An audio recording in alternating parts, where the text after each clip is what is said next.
Bienvenue dans ce nouveau numéro de Fontaine, l'édition citoyenne. Cette semaine, on découvre l'exposition Grapfuturisme sur les murs du Vogue à l'occasion de la nouvelle édition du Grenoble Alpes Street Art Fest. Et puis le relais Eau-d'Avie propose aux personnes en pré- ou post-hospitalisation un lieu de transition entre l'hôpital et le retour à une vie normale pas toujours évident. Enfin, nous ferons le tour de prochains temps forts à Fontaine dans l'agenda.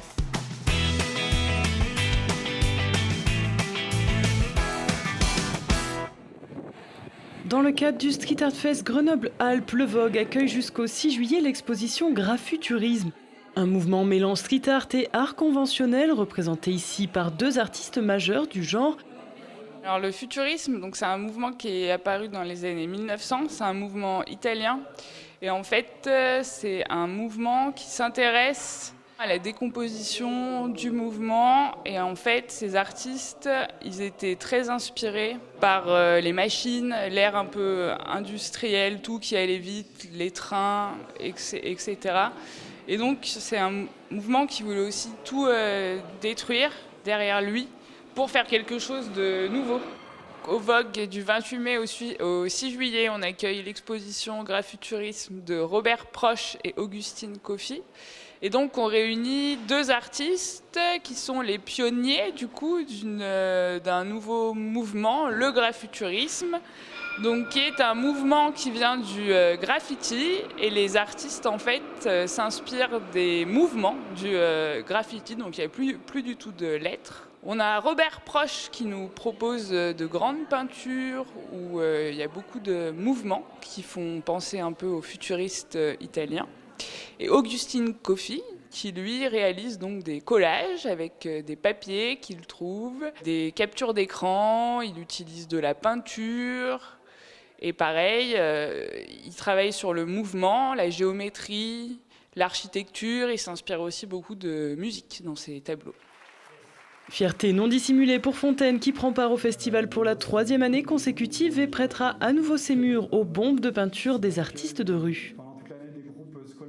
On inaugure cette exposition qui convoque les deux plus grandes stars du grapfuturisme, un des mouvements du street art. Et donc là, on accueille Robert Proch, assez jeune artiste mais très talentueux polonais, et Augustine Coffey, qui lui est un gars qui a un peu plus de bouteilles et qui est vraiment à l'origine de ce mouvement-là, qui avait déjà fait une fresque en 2016 aux 50 Galeries de l'Arlequin à Villeneuve, et qui va revenir cette année pour faire une autre fresque sur un des murs de l'UGA, sur le campus de Saint-Martin-d'Hères. Alors que Robert Proch, lui, va intervenir à Fontaine, sur les murs de la mairie.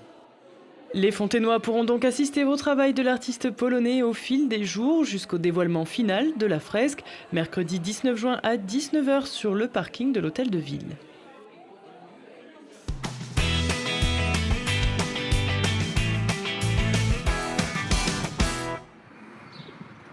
Étape importante dans un parcours de soins, la transition entre l'hôpital et le retour chez soi peut être source de forte angoisse, voire un véritable casse-tête pour les patients soignés loin de chez eux. Structure d'accueil temporaire expérimentale, le relais Eau-d'Avie remporte d'ores et déjà un franc succès auprès des personnes hébergées.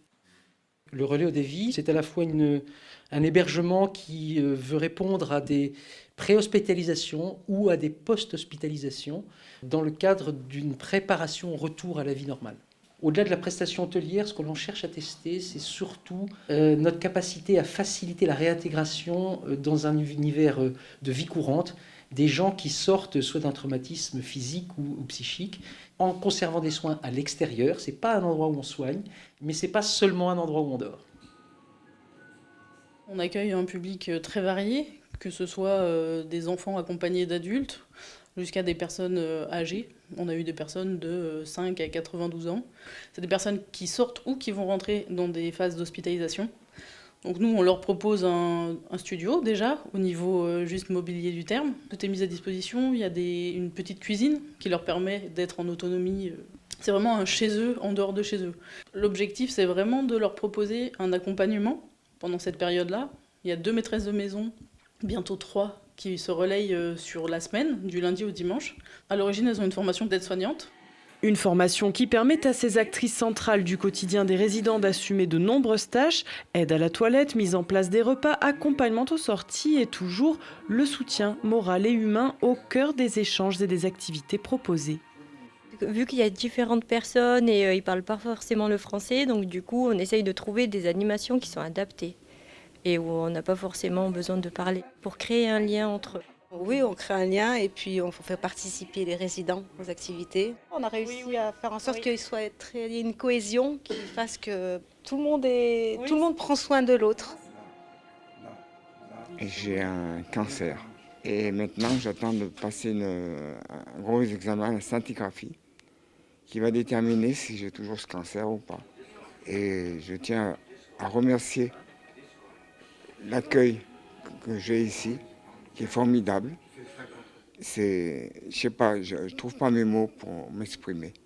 Heureusement qu'on a des accueils comme ceci, parce que moi, personnellement, je me sens incapable, à l'heure actuelle, bien sûr, hein, j'espère que ça évoluera, de vivre chez moi, je ne peux pas. Ici, on a tout ici. Mais dommage qu'on puisse rester que 3 mois. I am here since 1 year. Je suis à Grenoble depuis 1 an. Je suis venu ici car mon diagnostic est très spécifique et qu'il n'y avait pas de traitement possible dans mon pays.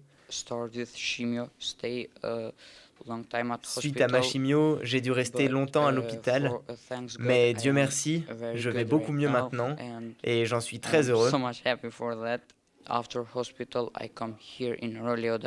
Après la chimio, on m'a accueilli ici, au Relais Odavi.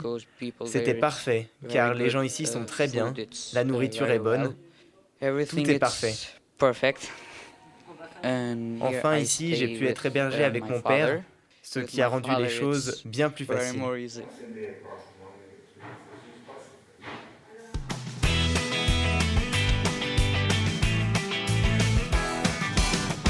Du 11 au 15 juin, l'AS Fontaine Aikido vous ouvre ses portes. 5 jours pour découvrir cet art martial, mélange de tradition et de self-control. Vous pourrez profiter gratuitement de cours d'essai tout au long de la semaine. Toutes les informations sur leur site internet aikidofontaine38.fr ou encore sur leur page Facebook. Mercredi 12 juin, la Maison du Temps Libre accueillera un atelier street art animé par l'artiste Kobe, au programme de la sérigraphie, de slogans réalisés lors d'ateliers d'écriture ainsi qu'un temps musical. Un affichage des œuvres créées sera visible lors de la fête du quartier Marcel Cachin le 26 juin. Rendez-vous de 14h à 16h à la NTL. Et puis jeudi 13 juin, l'association Thé Dansant vous propose son bal hebdomadaire dans les murs de la salle Romain Roland.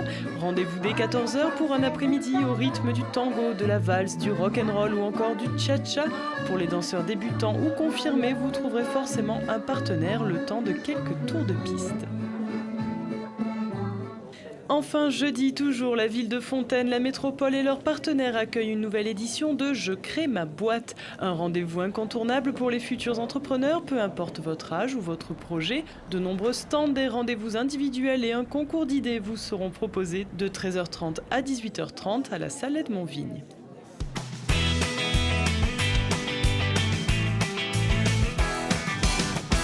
Et on se quitte avec la photo de la semaine. À l'occasion d'une nouvelle édition de la Fête du Jeu organisée par le service Petite Enfance et de nombreux bénévoles, les habitants ont pu profiter de multiples animations gratuites pour tous et pour tous les goûts. À la semaine prochaine.